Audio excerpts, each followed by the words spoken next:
you have no problem. 100 degrees. And do you know what you need when it's really hot? Mr. Cool, that's what. Bergkamp's back, and boy do Holland need him as they go in search of their first win against South Korea.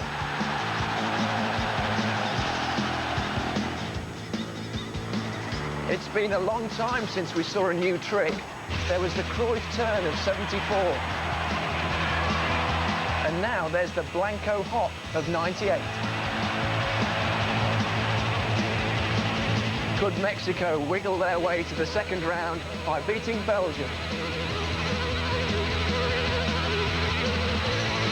Japan suffered at the feet of Motd Studio in their opening. Now, could they keep out Suker? Croatia versus Japan is our third game. We'll also focus on the Germans on the eve of their match with Yugoslavia. And we'll take an off-the-wall look at the World Cup through the eyes of comedian Alan Davies. Well, it's legitimate to have bagpipes at a Scotland match. But please, to all busking bagpipers, stop. Our three resident funny men, Martin, Mark and Jimmy. Right, we start with the Dutch and their crucial clash against South Korea. For Holland, Dennis Bergkamp replaced Patrick Kluivert, who started a two-match ban. Cocu was moved into the forward line. Davies and Jonk came into the starting lineup, while Seedorf and Hasselbank were dropped. South Korea, without the suspended Ha, made 4 changes from the team which lost to Mexico, but their influential striker Hwang was still out with a knee injury. Our commentary team in Marseille, David Pleat and Tony Gubber.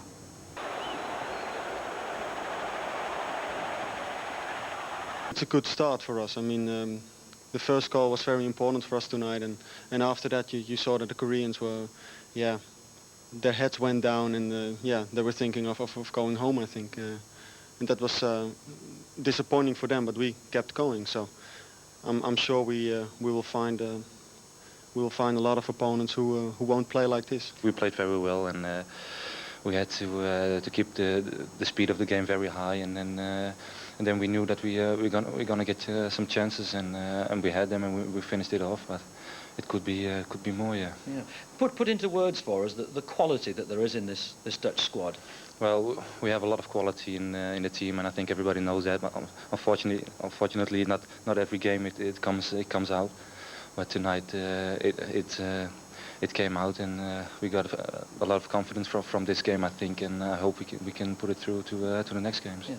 Is this the time, do you think, when Holland are finally going to aspire to the major prize that they've threatened to win in the past? Well, I wouldn't say so. Last week, of course, after that result against Belgium. Today is different, I think. I think if we can show this kind of football every game, and if we can play as a team, when you look how the spirit is within the team, that's a very good spirit at the moment, and that's what cost us 2 years ago in the European Championships, and it's totally different now. So that's a good start. We know that we've got the quality, but we have to live from game to game and see what will happen. This was a good game, and now we go further. Well, if the Dutch start getting a good team spirit, Martin, then we're all in trouble, aren't we? Yeah, absolutely. They were terrific tonight. Once they got in front, Gary, there was no stopping them. Scored 5, could have scored 8. You mentioned that about the team spirit. Before, used to be a lot of dissension in the camp, you know, players not wanting to play for a manager not wanting to pick some players. We've heard it before. But this time, they look as if they've got it right. I'm telling you, they look very, very strong. They've got good players all over the field. I'll tell you what, they'll be hard to beat.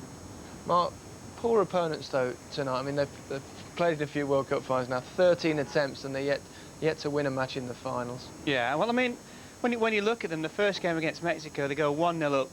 Ha scores a goal. 2 minutes later, he gets sent off. They end up getting beaten 3. They've conceded 5 tonight. But I think, as far as Holland were concerned, Gary, it's the tempo. It's like, you know, any good side against an inferior side, if you start with a very, very high tempo, I think it's only a matter of time before you score the goals and you win the game. And today, really, they went out and they enjoyed themselves. They've got a good backbone to the side. Bergkamp's a key. You know, without Bergkamp in the team, I think they're ordinary. He is a man. Everybody knows all about him, and he was, I thought, brilliant tonight. Very impressive, Jim. You equally impressed? It was indeed. I mean, I thought it was sensational tonight. The Dutch, when they are at their best, when they're happy with each other, you know, they produce form. Bergkamp, it's so cool to know what he's about. And this bit of magic here has to be seen to be believed. Rolls it back with his right foot, then with his left foot, flicks it round the back of his ankle, still in possession of it. A dummy there, goes through the middle of the two of them and lays on what looked to be a perfect chance to score. It's struck exceedingly well by Wim Jonk, but not quite near enough the post. But that bird, it's Dutch football just carving its way through, I say inferior is the wrong word, but people who just don't know how to cope with football of that quality. And it's such a delight to see when they're on form. I do hope they don't fall out with each other. It's bound to happen. It's bound to happen. I hope we don't fall out either, because I'll tell you what, with Mark, I mean, he's just said they're ordinary without Bergkamp. I know what he means. But I don't think you'd like to think that Stam, the De Boer brothers, Davies, or those boys are ordinary players. At the end of the day, I think that overused word catalyst is probably the best way to describe it. Got one of them in my car. I thought Davies was particularly strong tonight. Yeah. Did a lot of running. Obviously, clearly glad to get back in the side. I think through the centre of the team, Gary, you know, the De Boer boys, Davids, Bergkamp, right through the spine. The spine's very, very good and it's very, very strong. But so they're not too bad then, after all. Yeah? They're ordinary without Bergkamp, but I mean, we're not going to argue. They've got plenty of talent in reserve. Reitziger, Bogard not playing, Kluivert we've suspended. It comes back to the emotional factor. If they remain friends, and they battle for each other, you wouldn't want to pick a team to beat them, would you? Well, can we compare them to the great total football side of the 70s yet? A bit premature. Oh, I think premature. But yeah, they have to get to a World Cup final. Well, they never managed to win the World Cup, but can they? Yeah, I know. Yeah, 1974. You had your mate playing Johan, that was that difference, wasn't it? Your best pal in football. We're not discounting them as possible winners of this World Cup, or I'm not, anyway, if they keep up that kind of form. No, I don't disagree with Jimmy. Honestly, I think they are... Three of us are agreeing now. Listen, What did you close the programme? I thought I heard something over there. What is that? Sorry. This is a second in a week, Jimmy. I've actually agreed with you. Sounds like something blatantly obvious, like Ronaldo's a very, very decent player, you know, and now that... You spotted that, did you? Sounds like a perfect time to move on. 34 million others. There's other things tonight, Martin. Now to the other Group E game played today. Mexico, already with a win under their sombrero, took on Belgium. Enzo Schifo made his first appearance at his fourth World Cup finals as Belgium made 3 changes from the team which forced a stalemate against Holland. Eric de Flandre and Gordan Vidovic came into the defence. Mexico called Claudio Suarez and Francisco Palencia into their starting lineup. Watching this one for us were Chris Waddle and John Motson. Well, it's that illegal tackle, and Mexico have been reduced to 10 men with less than half an hour gone here in Bordeaux.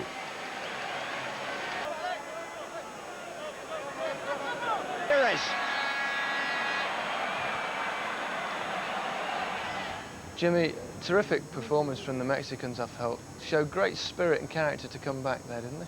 Yes, I mean, that's a great pleasure, you know, for them, for their country, the enthusiasm they showed and everything, but the way in which they sort of got back in it, with a man being sent off, balancing up another man being sent off, again, is such an unpleasant feature of this competition. And I think FIFA have made a mess of it, and in various ways they are trying, you know, to even it out. This referee today, you know, in double punishing the team, one, there was the penalty kick, which is fine because the offence was committed in the penalty area. But to send the man off as well, this is the way the law stands at the moment, is a double punishment. If it had taken place outside the area that trip, fine. Then it's necessary to send a player off for doing that because he's prevented a goal-scoring offence. When it occurs in a penalty area, he hasn't prevented a goal-scoring offence. He's given the opposing team a much better chance of scoring a goal than they had originally. Let me ask one question. I know I saw Martin earlier on in the game as well with Alan Hansen, both berating both the law and the referee for the sendings off.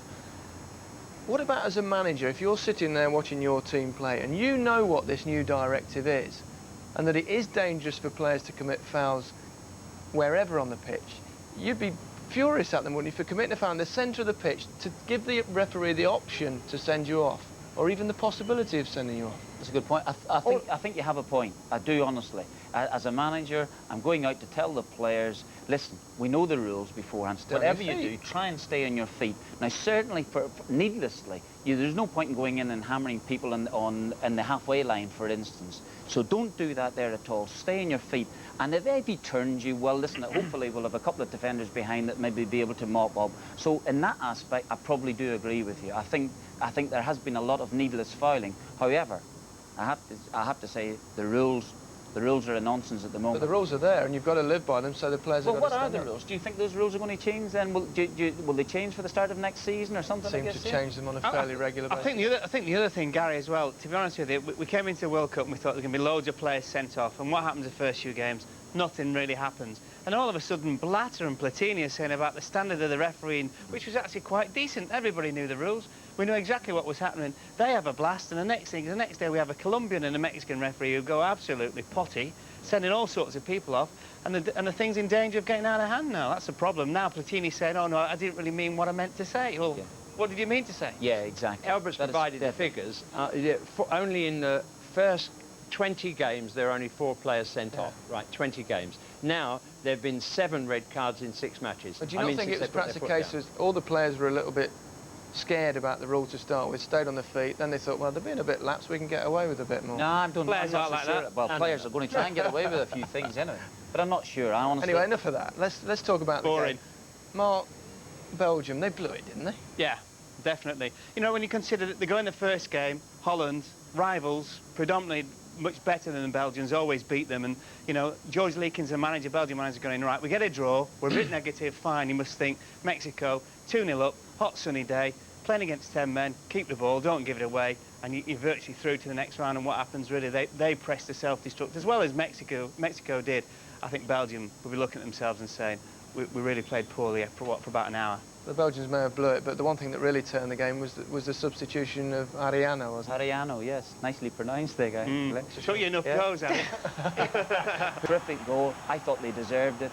Great celebrations. I thought they should have gone straight to Ariano to congratulate. Great effort by Ariano.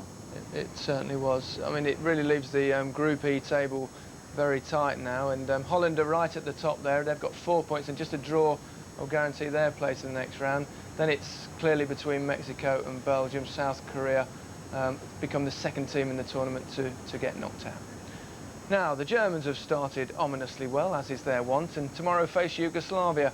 Always on the side of the Germans, apparently, Steve Lee. Early days yet in this World Cup, but for the Germans camped on the languid Côte d'Azur at Nice, it's been pretty much plain sailing. 1 game, 1 win, no serious problems. Down here, they're far from the madding crowds and all the hype surrounding France '98. They train, rest and eat by the Mediterranean under the watchful eye of Bertie Vogts and his team of physios, doctors and dietitians. Their away day in Paris saw them prize maximum points from the USA. No sweat, really. Klinsmann is up for this. Oh, and the touch by Moller, and it's a goal for Germany. Andreas Moller got on the end of a Jürgen Klinsmann flick. Here's Bierhoff for Germany. Klinsmann is drifting away from his marker. Jürgen Klinsmann! Another masterful finish from one of the football world's best strikers. Germany did have a few uncomfortable moments against the USA, but veteran goalkeeper Andreas Kopke got them out of jail. At 36, he looks as agile as ever and has announced that he'll continue in international football for a few more years yet. He's convinced Yugoslavia will be a much tougher ball game. Es wird auf jeden Fall schwerer werden. Die Jugoslawen und wir sind vom Papier her die Favoriten bei uns in der Gruppe. Und es geht eigentlich bei diesem Spiel um den Gruppensieg. Und wir müssen uns sicherlich steigern. Aber die Jugoslawen haben auch gegen den Iran nicht überzeugt. Aber ich glaube, dass beide Mannschaften sich noch steigern werden und dass es auf jeden Fall ein tolles Spiel wird. The main topic of conversation at German news conferences this week has been the form of less well-known players. Jens Jeremies, a combative midfielder due to sign for Bayern Munich next season, was Bertie Vogts' man of the match against America. Olaf Thon is looking hard to replace his sweeper. Jörg Heinrich looked confident and full of running at wing-back. Defensively, there appear to be few weaknesses. Ja, gegen Amerika sind wir auch nicht so gefordert worden, sage ich mal. Wir haben natürlich unsere Raumaufteilung, haben im taktischen Bereich sehr viel gemacht. Aber das zeigt sich natürlich erst, wenn man gegen Brasilien kommt oder jetzt gegen Jugoslawien. Das ist schon eine harte Nuss für uns. There are reminders everywhere in Nice of Germany's awesome World Cup record. They have plenty of cup memories too of Yugoslavia. They've beaten them in 3 World Cup quarter-finals. In Italy 8 years ago, they triumphed 4-1 in their first group game. No ripples then disturbing the peace of the Germans down here in Nice, but the World Cup race has only just begun. The message from the south of France: Germany have left harbour and are making their usual steady progress in this World Cup. But Yugoslavia, erratically talented, owe a debt to previous generations by trying to stop them. My biggest problem, trying to find Gary Lineker's yacht in the middle of all this lot. But I think I know where it is. Aha, he's obviously picked up that German sense of humour very quickly. Right, the third game played on sweltering Saturday was from Group H. It featured England's potential second-round opponents, Croatia and Japan. Glenn Hoddle was an interested observer, as was John Champion. Narahashi. 3 inside the penalty area.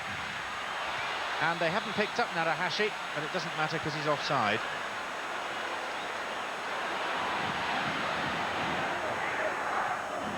Shuker. Still Davor Shuker! Well, we've seen him try that sort of finish before.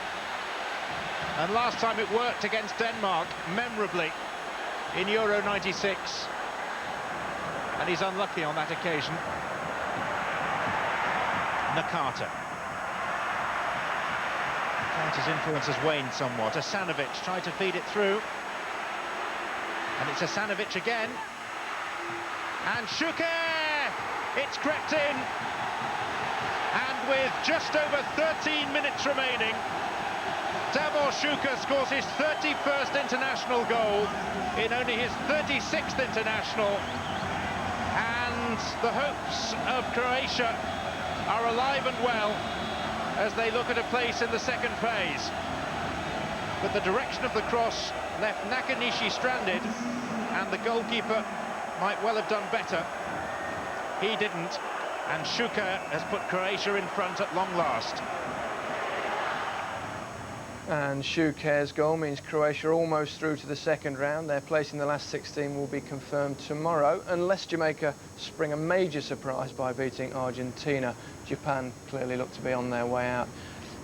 Martin, there's a distinct possibility England could meet Croatia in the last 16. Would anything to fear there, do you think? Well, they've won both games. They haven't been all that impressive. I honestly think they're better than that. I think they are. I think they're reasonably strong, but they haven't got the same sort of flair as they had about 2 years ago, you know, in Euro 96. But having said that, England, on that form, will still respect them, obviously, but not a great deal to fear. Perhaps there'll be a better side, Mark, if they've got a team that really wants to go at them as well, and they can hit on the counter-attack. They're that sort of side, aren't they? Well, when you look at them in the first game, the 3 midfield players who played, Boban, Asanovic and Prosinecki, I mean, all marvellous passers, all cultured footballers, but not very good when, you know, you've lost the ball. I don't think they'll have any great problems with them, to be honest with you, Gary. And I also think watching the first game that they played, Croatia, against Jamaica, they were terrible for ball watching at the back. And I think the likes of Shearer and Owen and Sheringham and those people will have looked at it. And if they do play them, I think they'll quite fancy themselves, England. I suppose we're supposing England go through, but you must sooner have played Croatia than Argentina would. Certainly would, but beware of teams that are playing badly and winning. And I don't like their shirts. Good point. Right, the Jamaicans are back in action tomorrow, and as they prepare to meet twice winners Argentina, they've had a special visit, and not just from Garth Crooks. Some excited French schoolchildren are on their way to meet a very important person. Having flown in specially before the Reggae Boys' second game, the Jamaican Prime Minister adds his support to the team's campaign.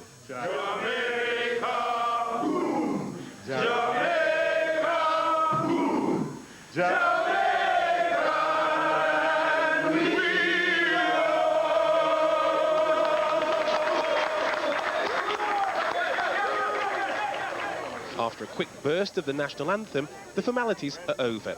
The players, along with the Prime Minister, made their way outside to greet the waiting school children and exchange gifts. Prime Minister, I trust that you find the Reggae Boys in good shape and looking forward to the game against Argentina? Yes, they certainly are. Yes. Good to be in France? Very good, very good. We are delighted to have been here, and we intend to make a very positive and favorable impression before the tournament is ended, both on and off the field. Off the field, the impression was certainly favourable in Lens last Sunday. It seemed as though everyone was enjoying the party atmosphere before Jamaica's first ever World Cup game against Croatia. So Dion, you've had your first taste of World Cup football. How did you find it? Yeah, I thoroughly enjoyed it. Being in front of many millions of people, it was a dream come true. But, unfortunately for Jamaica, that dream didn't last too long. They were fearful of us, and I think when they saw us sitting back, then they actually took the initiative and took the game to us.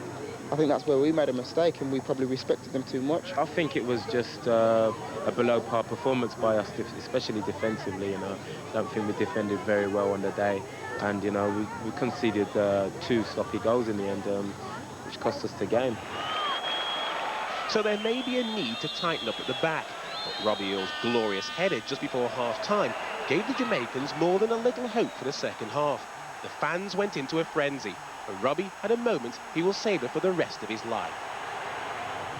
It was an excellent occasion, as from what I heard, they cheered right through the half-time break, and that again is something to behold. And I guess they all wanted to share the moment with us.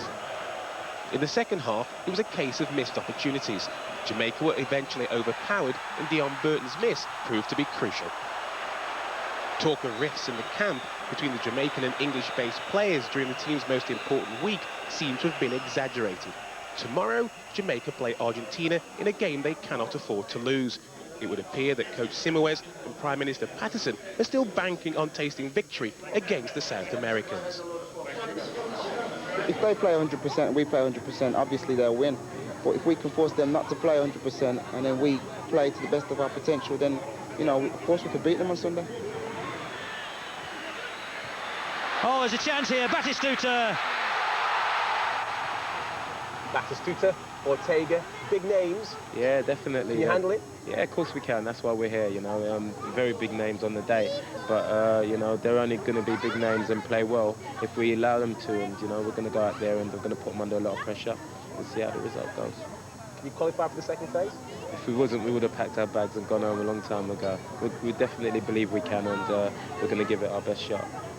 Oh, that's what you call a manager, handing out the lollies. Now, everyone's got a view on the World Cup to date, and comedian Alan Davies is no different.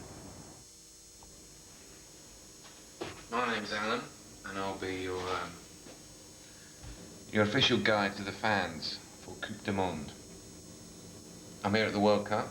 I'm following England, and then I'm joining the Tartan Army. Don't really know what to expect.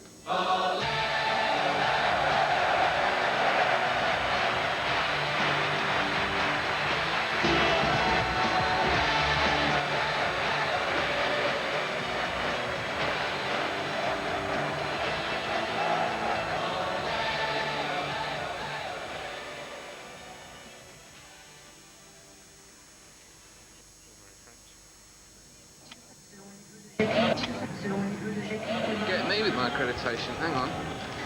I'm now accredited. It's all extremely tense. There's a racket going on because there are fans here. Sometimes I think they wish there weren't any fans here, but there are a lot of fans here. Yes. Hey, museum fans.